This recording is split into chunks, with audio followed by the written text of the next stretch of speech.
The Fast Carrier Task Force was the main striking force of the United States Navy in the Pacific War from January 1944 through the end of the war in August 1945. The task force was made up of several separate task groups, each typically built around 3 to 4 aircraft carriers and their supporting vessels.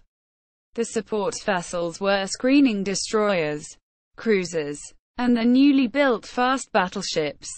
Carrier-based naval warfare. With the arrival of the fleet carriers, the primary striking power of the Navy was no longer in its battleship force, but with the aircraft that could be brought to battle by the carriers. The means by which the U.S. Navy operated these carriers was developed principally by Admiral Mark Misher. Misher determined that the best defense for a carrier was its own air groups, and that carriers were more easily defended if they operated together in groups, with supporting ships along with them to aid in air defense, anti-submarine defense, and rescue of downed airmen.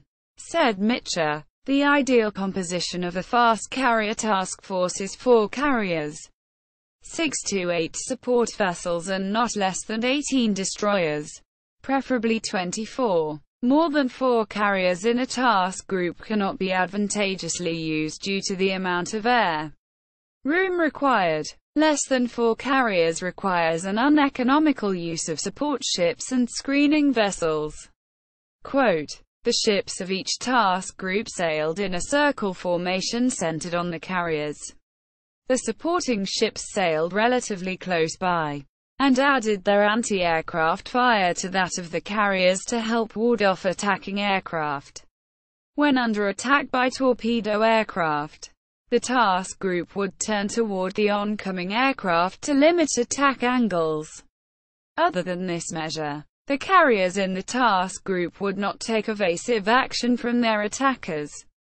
This was in marked contrast with the Imperial Japanese Navy, but the choice made for more stable platforms for the anti-aircraft fire of all the ships in the task group and allow the ships in the group to sail more closely together. The primary defense of the group against air attack was the group's own fighter cover. Admirals. The individual primarily responsible for the development and operations of the task force was Admiral Mark Misher. The overall command of the task force alternated between 2 very different admirals, Raymond Spruance and William Bull Halsey. Halsey was aggressive and a risk-taker. Spruance was calculating, professional and cautious. Most higher-ranking officers preferred to serve under Spruance. Most common sailors were proud to serve under Halsey. The commander was Admiral Chester Nimitz. When the force was a part of Admiral Spruance's 5th Fleet, the carrier task force was commanded by Misher and bore the designation Task Force TF 58. When led by Admiral William Halsey as part of the 3rd Fleet, the carrier force was commanded by Vice Admiral John S. McCain, Sr., and its designation was Task Force TF 38. Planning for upcoming operations was completed when each admiral and his staff rotated out of active command. This allowed the Navy to perform at a higher operational tempo, while giving the Japanese the general impression of naval assets greater than what were actually available. Fast carriers in action. The Fast Carrier Task Force took part in all the U.S. Navy's battles in the Pacific during last 2 years of the war. The task groups could operate independently or combine with the others as needs dictated. Raids against island strongpoints such as Iwo Jima or Shishijima might be undertaken by 1 or 2 task groups. But when a major operation was underway, the task force would concentrate all 4 groups together. Each group would remain distinct but operate in close proximity to the other groups to provide the task force with maximum protection and maximum striking power. The Fast Carrier Task Force worked in conjunction with the other 2 major components of the Pacific Fleet, the amphibious force, which was much larger overall and which carried and provided direct support to the marine forces, and the service squadrons of hundreds of support vessels which resupplied and maintained the fleet. The fleet and task group designation changed when the command of the fleet changed hands. When under the umbrella of Fifth Fleet, the invasion force was called the Fifth Amphibious Force. When Halsey had command of the fleet, Third Amphibious Force was the designation. By the time of the Battle of Iwo Jima in early 1945, the task force included 18 aircraft carriers, 8 battleships and 2 battlecruisers, along with numerous cruisers and destroyers. TF-58 alone commanded more firepower than any navy in history. TF-38 came into existence in August 1943. Built around USS Saratoga, and under the command of Rear Admiral Frederick C.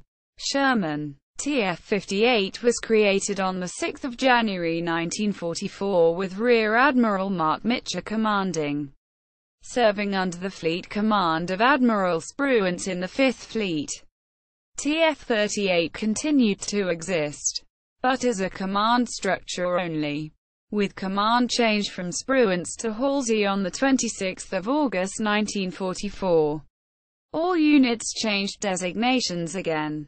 Misher, who was an aviator from early training and had a masterful command of the air groups, requested he retain command of the Fast Carrier Task Force until his replacement, Admiral John McCain, could have proper time to become more familiar with the handling of a carrier task force. King and Nimitz concurred. Admiral Halsey, like Spruance before him, sailed with the Fast Carrier Task Force, before scrutinized 9 CVs and 8 CVLs in preparation for the landings on Leyte. Task Force 38 was composed of 4 task groups. Task Group 38.1 was commanded by Admiral McCain, with its previous commander, Admiral Joseph Jocko Clark, remaining on as advisor. Task Group 38.2 was under the command of Admiral Gerald Bogan. Task Group 38.3 was led by Admiral Frederick Sherman, and Task Group 38.4 was under the command of Admiral Ralph Davison. Following the Battle of Leyte Gulf, Misher went on shore leave and planning duty, and Vice Admiral McCain took over as commanding officer of TF-38, which continued under Halsey and the Third Fleet. In January 1945, TF-38 raided the South China Sea and attacked Japanese positions in Formosa and Luzon. On 26 January 1945, Halsey and McCain went on shore leave and planning duty, while Spruance and Mitchell returned to their previous commands. Third Fleet became Fifth Fleet, and TF-38 became TF-58. They led the fleet through the battles of Iwo Jima and Okinawa, facing sustained attacks from land-based Japanese kamikaze aircraft. As the Okinawa campaign dragged into its second month, the presence of the carriers was still required to provide close air support to the soldiers on the island, as the Army and its Air Corps were not as adept as the Marine Corps at quickly establishing airfields over newly occupied territory. At the end of April, Admiral Nimitz came out to review the situation. After 2 months operating off the coast of Okinawa in support of Army forces engaged in battle on the island, the command staff was exhausted from the continuous pressure of fending off kamikaze attacks.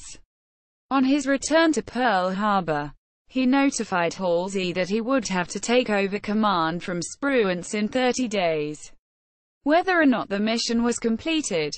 On 28 May 1945, Halsey arrived aboard USS Missouri, his new flagship, whereupon he relieved Spruance, while McCain relieved Mitchell. Spruance and Mitchell returned to Pearl Harbor. Fifth Fleet once again became Third Fleet, and Task Force 58 became Task Force 38. Halsey remained in command until the Japanese surrender ended the war on 2 September 1945. See also: Combined Fleet, British Pacific Fleet. Notes. Bibliography. Details of TF-38 ships and campaigns. Details of TF-58 ships and campaigns.